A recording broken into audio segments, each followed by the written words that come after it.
Assalamualaikum warahmatullahi wabarakatuh.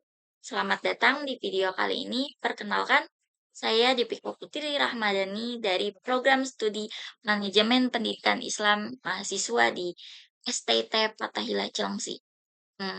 Dalam kesempatan kali ini, kita akan membahas implementasi perencanaan sistem kependidikan Islam di jenjang pendidikan dasar hingga menengah, yaitu SD, SMP, dan SMA.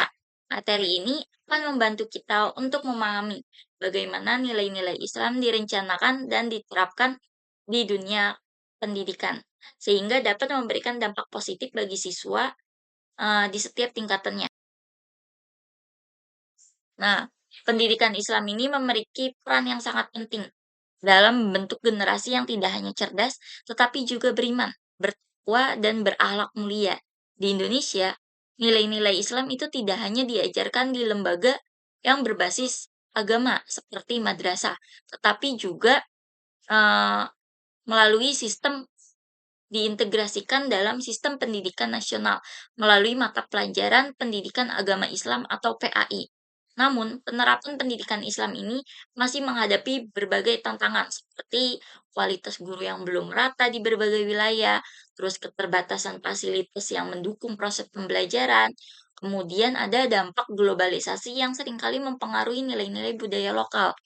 Nah, memahami bagaimana perencanaan pendidikan Islam diterapkan di setiap jenjang adalah langkah awal untuk menjawab tantangan ini dan meningkatkan dampaknya pada peserta didik sendiri. Nah, apa sih konsep perencanaan sistem kependidikan Islam? Perencanaan sistem kependidikan Islam adalah proses yang strategis yang melibatkan berbagai pendekatan berbasis data dan evaluasi untuk mencapai tujuan pendidikan. Nah, beberapa komponen penting dalam perencanaan ini itu meliputi tujuan. Tujuannya itu untuk meningkatkan kualitas pendidikan berbasis nilai-nilai Islam. Kemudian strategi untuk menggunakan pendekatan integratif dalam kurikulum, metode pengajaran yang inovatif, dan pengelolaan sumber daya yang efektif. Nah, langkah implementasinya itu melalui kurikulum. Kita merancang kurikulum yang relevan dengan kebutuhan siswa dan nilai-nilai Islam. Kemudian metode pengajarannya menggunakan pendekatan yang bervariasi, seperti diskusi kelompok, simulasi, hingga teknologi pendidikan. Nah, kemudian ada evaluasinya. Evaluasinya itu menilai hasil pembelajaran secara rutin untuk memastikan tujuan pembelajaran tercapai. Nah, pendekatan ini juga mencakup pengembangan guru, pelibatan masyarakat, dan pemanfaatan teknologi untuk menciptakan suasana belajar yang lebih menarik dan relevan dengan kebutuhan zaman. Nah, tinjauan kurikulum di jenjang SD, SMP, dan SMA. Di jenjang SD sendiri itu pendidikan Islam di jenjang ini tuh bertujuan untuk membangun fondasi nilai-nilai dasar seperti akhlak, ibadah, dan keimanan. Contoh materinya meliputi mengenal doa sehari-hari, membaca surat pendek, dan kisah-kisah Nabi. Nah, di jenjang SMP, fokus pendidikan Islam mulai mendalam, seperti mencakup akidah, fikih, dan sejarah Islam. Contoh materinya itu memahami tata cara puasa, zakat, dan sholat sunnah. Juga sejarah perjuangan Nabi Muhammad SAW.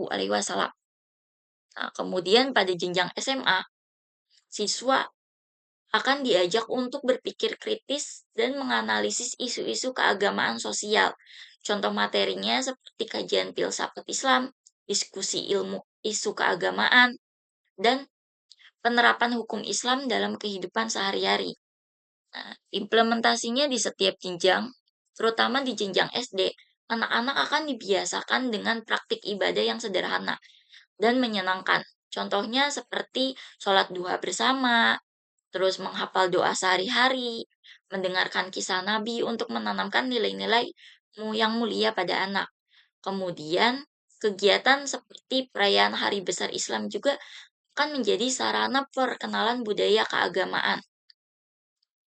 Nah, pada jenjang SMP, nah, kemudian pada tahap ini tuh, siswa akan mulai diajak untuk mendalami materi Islam, seperti fikih ibadah dan sejarah Islam, melalui diskusi kelompok, kegiatan ekstrakurikuler seperti rohis dan hafalan Al-Quran, kemudian praktik ibadah secara langsung. Nah, pada jenjang SMA, Metode pembelajarannya akan bersifat lebih kritis dan partisipatif, seperti contohnya meliputi diskusi dan debat tentang isu-isu keagamaan. Terus, studi kasus penerapan hukum Islam dan karya tulis dan riset dari berbagai kajian keislaman. Dengan pendekatan ini tuh, pendidikan Islam tidak hanya membentuk pemahaman teoritis, tapi juga mengarahkan siswa untuk menerapkan nilai-nilainya dalam kehidupan sehari-hari. Terima kasih telah menyimak pembahasan kali ini. Semoga materi yang disampaikan dapat bermanfaat dan menjadi inspirasi bagi kita semua. Jika ada kekurangan atau salah-salah kata, mohon maaf. Sampai jumpa. Wassalamualaikum warahmatullahi wabarakatuh.